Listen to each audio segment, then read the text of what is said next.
बिस्मिल्लाहिर्रहमानिर्रहीम। तो दोस्तों आज हम बात करेंगे एक्सेल में पाइवेट टेबल की ट्रिक्स के बारे में। पाइवेट टेबल ट्रिक्स आपको मैं बताऊंगा आज की क्लास में, और ये पाइवेट टेबल किस तरीके से यूज़ किया जाता है तो इसके ऊपर जो हम अपने डिफरेंट क्लासेस को अपलोड कर चुके हैं, तो आप वहां से देख सकते हैं कि पाइवेट टेबल को किस लिए और कहाँ यूज़ किया जाता है। तो यहाँ पर मैं आपको एक बार थोड़ा सा ब्रीफ कर देता हूँ कि पाइवेट टेबल आपके लिए सबसे ज़्यादा आपकी हेल्प कब करता है, जब आपके पास डाटा आपके पास बहुत ज़्यादा हो एक्सेल में, तो आप अपने टेबल को सॉर्ट करने के लिए जो है वो पाइवेट टेबल की हेल्प लेते हैं। अब मान लीजिए कि आपने यहाँ पर जो है वो पाइवेट टेबल क्रिएट करना है अपने डाटा को सॉर्ट करने के लिए, तो आप अपने टेबल को सेलेक्ट कर लेंगे कंप्लीट। उसके बाद यहाँ आपको इंसर्ट के फंक्शन में जाना है। तो अभी पाइवेट टेबल हम यहाँ पर क्रिएट नहीं करेंगे, हम यहाँ पर उसकी ट्रिक्स देखेंगे कि किस तरीके से जो है वो अपने पाइवेट टेबल को क्रिएट करना है। तो आप यहाँ पर रिकमेंडेड पाइवेट टेबल्स पे क्लिक करेंगे और यहाँ आपको जो है वो डिफरेंट वेरिएशन जो है देखने को मिलेंगे। आप कोई भी एक वेरिएशन सेलेक्ट करके ओके करेंगे तो सिंपल नेक्स्ट शीट के ऊपर जो है वो आपका ये पाइवेट टेबल क्रिएट हो जाएगा। अब मान लीजिए कि आपके पास अगर आपको रीजन वाइज टोटल निकालना है तो आप इस वाले ऑप्शन को सेलेक्ट कर सकते हैं। अगर आप प्रोडक्ट वाइज टोटल निकालना चाहते हैं तो आप इस वाले वेरिएशन को सेलेक्ट कर सकते हैं। इसी तरीके से आपको यहाँ पर बहुत सारे वेरिएशन मिल जाएंगे, आप कोई भी वेरिएशन सेलेक्ट करके उसको ओके कर देंगे तो नेक्स्ट शीट के ऊपर जो है वो आपको टेबल क्रिएट होकर मिल जाएगा। अब जैसे मैं इस वाले टेबल को सिलेक्ट करता हूं और इसको मैं ओके करता हूं तो ये देखिए नेक्स्ट शीट के ऊपर जो है वो आपको जो टेबल है वो क्रिएट करके दे दिया है। तो रीजन वाइज जो है यहाँ पर इसने हमें टोटल भी निकाल के दिखा दिया है। अब ये थी हमारी पहली ट्रिक। अब हम बात करेंगे अपनी जो सेकंड ट्रिक। अब सेकंड ट्रिक आपको कुछ इस तरीके से यहाँ पर नजर आ रही है। मैं इसी टेबल को यहाँ पर यूज कर लेता हूँ। अब देखिए मेरे पास जो है इस टेबल में फिलहाल 2 कॉलम्स हैं।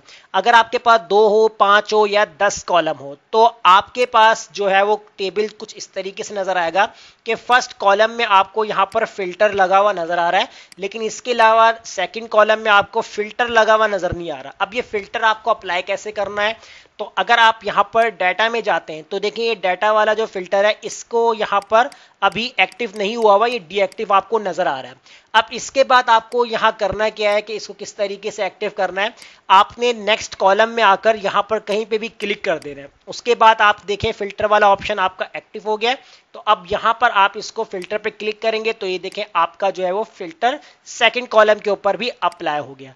और फिर अगर वापस से फिल्टर हटाना है तो इसको आपने फिल्टर पे चेक हटा देना है।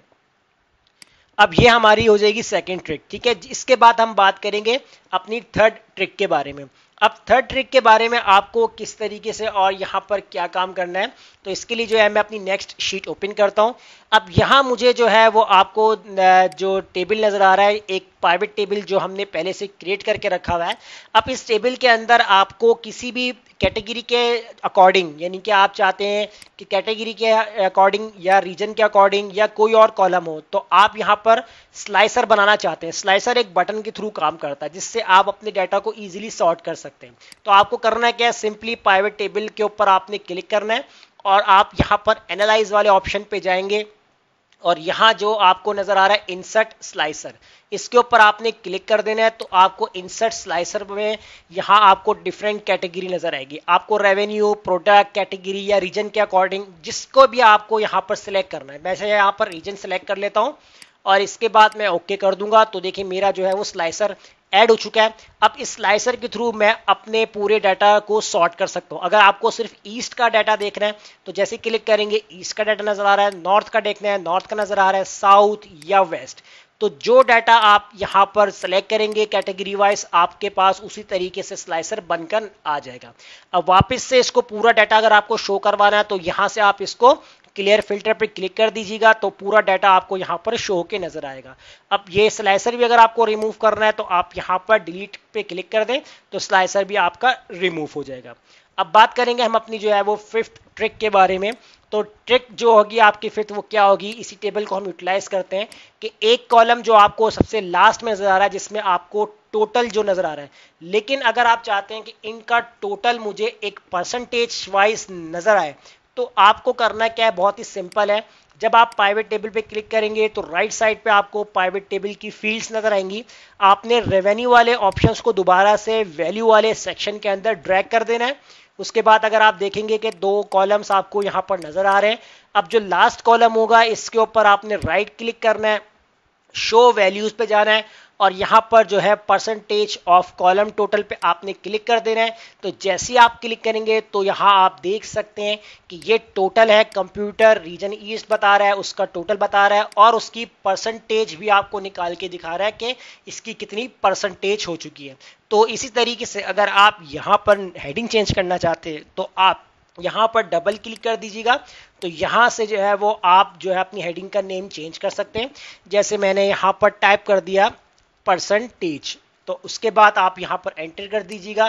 तो ये देखें आपके पास आपके टेबल की जो हेडिंग्स है वो भी इजीली चेंज हो चुकी है। तो ये कुछ ट्रिक्स थी पाइवट टेबल की जो कि मैंने आपको आज की क्लास में बताया है और आपके साथ ये ट्रिक्स शेयर की हैं। उम्मीद करता हूँ आज का टॉपिक आपको जरूर समझ में आ गया होगा। वीडियो अच्छी लगी लाइक कीजिए, फ्रेंड्स में शेयर कीजिए और हमारे चैनल को सब्सक्राइब करना मत भूलिएगा। मिलते हैं नेक्स्ट वीडियो में। शुक्रिया।